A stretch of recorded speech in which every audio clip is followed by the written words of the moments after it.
like, share and subscribe our channel. Help us reaching out to more people. Hello everyone, welcome back to our channel Tell of the Tales.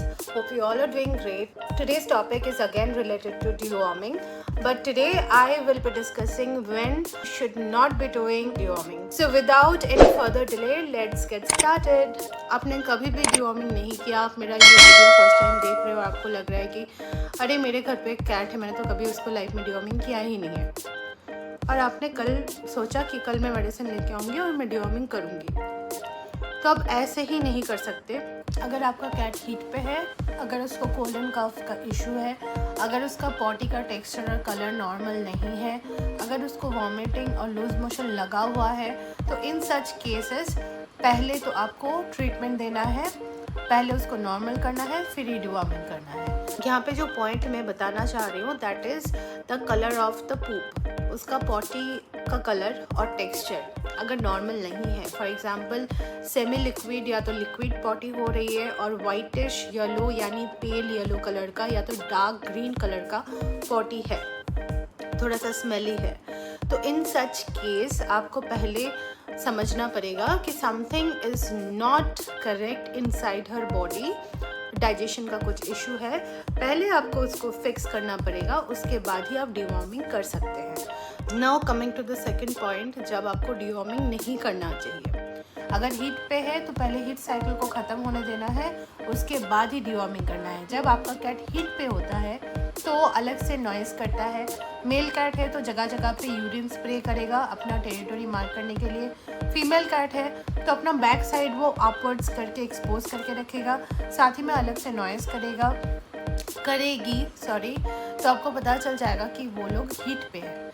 तो जब heat पे होते हैं तब कोई भी दूसरा मेडिसिन नहीं दिया जाता, स्टेरिलाइज नहीं किया जाता, तो उसको पहले ख़त्म होने के लिए आपको टाइम देना है, then only you can proceed with the deworming procedure. अभी मैं कुछ ऐसे पॉइंट्स बताना चाहूँगी जो कि आपको इंडिकेट करेगा कि you should be doing deworming without any further delay. काफ़ी बार छोटे किटन जो स्मॉल किटन होते हैं उसको जब आप रेस्क्यू करके घर लाते हैं, खाना पीना सब कुछ नॉर्मल रहता है उसका, आप देख रहे हो 1 हफ्ते 2 हफ्ते 1 महीने तक सब कुछ ठीक है, फिर सडनली उसके नोज़ के ऊपर से इस एरिया से या तो कान के पीछे से ऑटोमेटिकली फर लॉस होने लग गया है, अचानक से एक पैच बन गया और वहाँ से फर निकल रहा है। That indicates body parasite, internal body worms, जब वो बढ़ जाता है तब ऐसी चीज़ें होने लगती है। It can be a cause of fungal infection also. तो इन सच केस जब भी आप डॉक्टर से कंसल्ट करोगे, वेट से कंसल्ट करोगे, वेट आपको पूछेंगे कि आपने डिवॉर्मिंग किया है।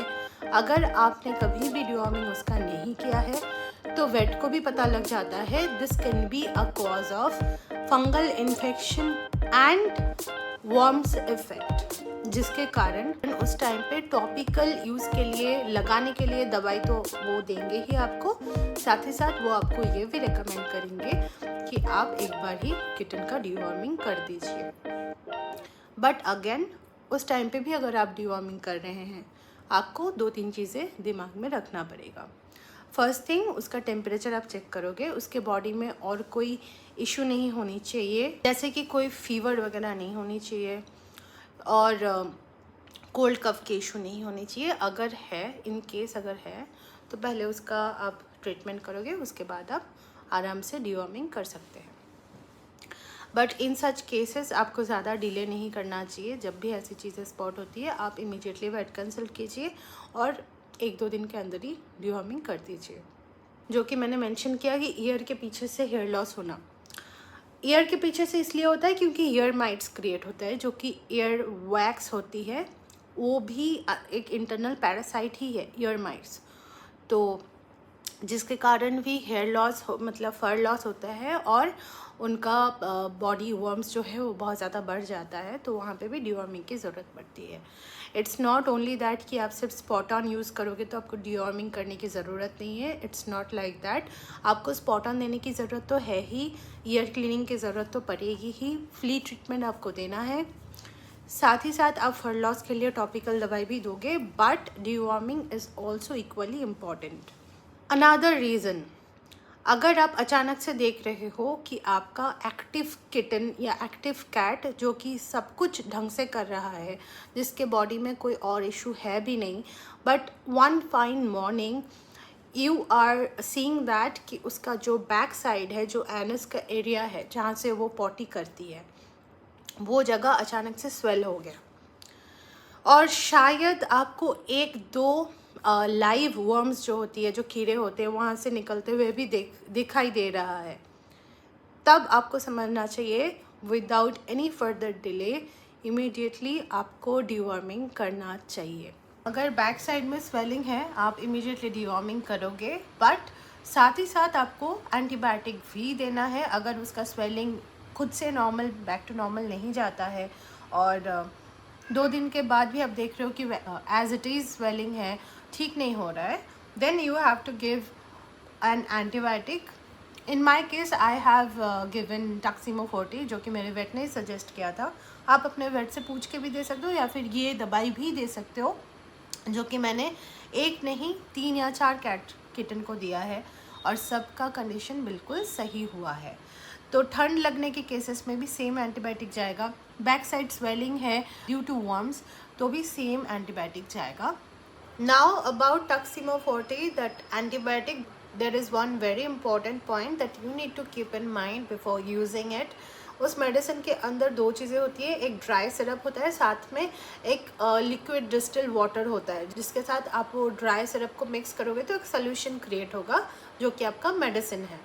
बट जैसे ही आप उसको ओपन कर रहे हो और मिक्स करके दवाई को बना रहे हो, उसके बाद you can only use it for 7 days. आपको उसको फ्रीज में रखना पड़ेगा, और कोई भी ऐसे जगह पे नहीं रख सकते जहाँ पे डायरेक्ट सनलाइट आ जाए या फिर गर्म हो जो जगह, वहाँ पे नहीं रखना है। ड्राई एंड कूल प्लेस में रखना है। आप फ्रीज में रख सकते हो, but every time before giving it to your pet cat kitten, उसको निकाल के रूम टेम्परेचर में लाना है, उसके बाद देना है। जैसे ही आप दे देते हो उसके बाद फिर से उसको फ्रीज में रखना है। इस तरीके से आप एक बार एक मेडिसिन को 7 दिन तक यूज़ कर सकते हैं। 7 दिन के बाद आपको उसको डिस्पोज कर देना है, फेंक देना है, उसके बाद उसका कोई और यूजेज नहीं होता। Now coming to other medication along with that antibiotic, हो सकता है कि स्वेलिंग बहुत ज़्यादा हो, इन दैट केस आपको एक मैग्नीशियम सल्फेट का पाउडर आता है, उसको पानी में मतलब उसको गर्म पानी में घोल के उस सोल्यूशन में आपको कॉटन डिप करना है, फिर स्क्वीज़ आउट करके हल्के हाथ से उस जगह को क्लीन करना है दिन में 2 से 3 बार, जिससे कि जल्दी से वो हील हो जाएगा। अदरवाइज़ कोई भी और टॉपिकल मेडिसिन अप्लाई नहीं करना है, because that is a very sensitive area. तो वहाँ पे आप ऐसे ही कोई भी टॉपिकल मेडिसिन नहीं लगा सकते, because they will leak that area, correct? So to summarize the whole video, my first point was the color of the poop and texture of the poop. Potty का कलर एंड टेक्सचर अगर normal नहीं है, और अगर आपका kitten थोड़ा सा dehydrated है, malnourished है, तो पहले आप उस चीज़ के लिए प्रॉपर एक ट्रीटमेंट करो, उस चीज़ से उसको बाहर निकालो, then only you should be going ahead with deworming process. अगर आपको ऐसा लग रहा है कि आपका रेस्क्यूड कैट या किटन या तो जिससे भी आपने अडॉप्ट किया है, उसको हो सकता है थोड़ा बहुत कोल्ड एंड कफ का इशू है, तो आप पहले 1-2 दिन तक कोल्ड एंड कफ का प्रॉपर मेडिकेशन दो, उसको नॉर्मल करो, उसके बाद आप डिवॉर्मिंग कर सकते हो। क्योंकि अगर बॉडी में थोड़ा सा भी टेम्परेचर हाई है, मतलब फीवरिश काइंड ऑफ इफेक्ट है, उसमें डिवॉर्मिंग करना इज़ नॉट राइट। जैसे ह्यूमन बीइंग को कोल्ड एंड कफ होता है तो हम भी स्टीम लेते हैं, करेक्ट? उनको भी प्रॉपर स्टीम दिया जाता है जो कि उसके ब्रीदिंग इशू को ठीक करेगा, क्योंकि जो अगर इंटरनल अगर कफ कोल्ड एंड कफ का अगर इशू है तो उसको ठीक करेगा। उसका एक शॉर्ट मैंने बनाया हुआ है, आप कैसे स्टीम दोगे। I will attach the link of that particular short video in this description, you can watch it. आपको कैसे देना है, दैट हेल्प्स अ लॉट। साथ ही में एंटीबायोटिक भी देना है, because antibiotic is a must for a quick recovery. तो एंटीबायोटिक आपको कौन सा देना है? एंटीबायोटिक आपको टक्सिमो 40 देना है। This is the antibiotic Taximo 40। ये किटन के लिए अलग डोज है, कैट के लिए अलग, अडल्ट कैट के लिए अलग डोज है. That I will mention. You can ask me in the comment section, I will tell you. ये हो गया आपका मेडिसिन. अब आपने एंटीबायोटिक दे दिया, आपने नोज़ के लिए अलग से दवाई दे दी, आपने आँखों के लिए अलग से दवाई दे दी. थोड़ा सा आपने उसको वार्म रखा, गर्म रखा और स्टीम थेरेपी आप देते रहे. 2 से 3 दिन के अंदर वो ठीक हो जाएगा. After that you should be giving Viusid, not just any liver tonic but Viusid, जो कि उसको एक इम्यून बूस्टिंग का भी काम करेगा, साथ ही में लिवर टॉनिक का भी सपोर्ट देगा. After 1 day of giving Viusid आप उसको डिवॉर्मिंग का दवाई दे सकते हो. दैट्स फुद्दू and he is the survivor of homoprotozoa. I have made a dedicated video on homoprotozoa. The second part will come very soon. So anyways, ये आपका कोल्ड एंड कफ का पूरा रूटीन हुआ. कोल्ड एंड कफ जैसे ठीक हो जाएगा then you should be going ahead with deworming. One more major important point, अगर आप किसी से कभी भी अडॉप्ट कर रहे हो ना, आप एक बार उस प्रीवियस ओनर से या प्रीवियस रेस्क्यूअर से, जिससे भी आप ले रहे हो अपना कैट या किटन या डॉग, उनसे पूछ लेना कि उन्होंने पहले 1 या 2 बार डिवॉर्मिंग किया है कि नहीं. अगर उन्होंने किया हुआ है then ask them the procedure. उनके गाइडेंस को भी आप फॉलो कर सकते हो. उनसे आप मेडिसिन का नाम पूछो, उनसे आप कितना क्वांटिटी उन्होंने दिया है वो पूछो, किस टाइम पे उन्होंने दिया है, कितने टाइम का खाने का गैप, मेडिसिन और खाने के बीच में कितना गैप उन्होंने मेंटेन किया है, और डेट ज़रूर पूछना. फिर आप अपने घर पे ही एक अपना पर्सनल डायरी मेंटेन कर सकते हो अपने पेट्स के लिए. ऊपर पेट का नाम लिखना, फर्स्ट डिवॉर्मिंग डेट, जो पहला डेट उन्होंने फॉलो किया है वो डेट मेंशन करना, डिवॉर्मिंग मेडिसिन का नाम मेंशन करना, क्वांटिटी मेंशन करना. This is the basic thing you can do जब तक ना आप किसी वेट से चेक करवा रहे हो, क्योंकि जब भी आप अपने वेट से कंसल्ट करोगे आपको आपके पेट के नाम का एक पेट पासपोर्ट मिलेगा, जिसके अंदर आपके पेट का नाम मेंशन होगा, वहाँ पे उसका एज, वहाँ पे उसका जेंडर, डिवॉर्मिंग, वैक्सीनेशन, सब कुछ, हर एक चीज़ का डिटेल रहता है. वो जब तक आपको वो नहीं मिलता है आप घर पे ही एक डायरी मेंटेन करके ईजिली उसमें डिवॉर्मिंग का रिकॉर्ड रख सकते हो. So yeah, that's all about it. I hope it was helpful. Thank you so much for watching. Please do like, share and subscribe, and please do not hesitate to comment below about anything you want to know. If I can help, I am more than happy to help always. But वहाँ पे मैं जितना जैसे बताती हूँ, try to follow accordingly. कोई भी चीज़ आपके बजट से अगर बाहर जा रहा है, ऑल्टरनेटिव मेडिसिन है, बट आपको मेंटली प्रिपेयर रहना ज़रूरी है. If you are having any cat, dog और any animals, any lives for that matter, उसके लिए आपको फिनेंशियली और मेंटली हमेशा प्रिपेयर रहना पड़ेगा. That is the basic thing, basic responsibility one should have before getting any animals home. So I hope it was helpful. Thank you so much for watching. Please do like, share and subscribe our channel and help us grow so that we can help more of you with more information, and also we can feed more streeties out there.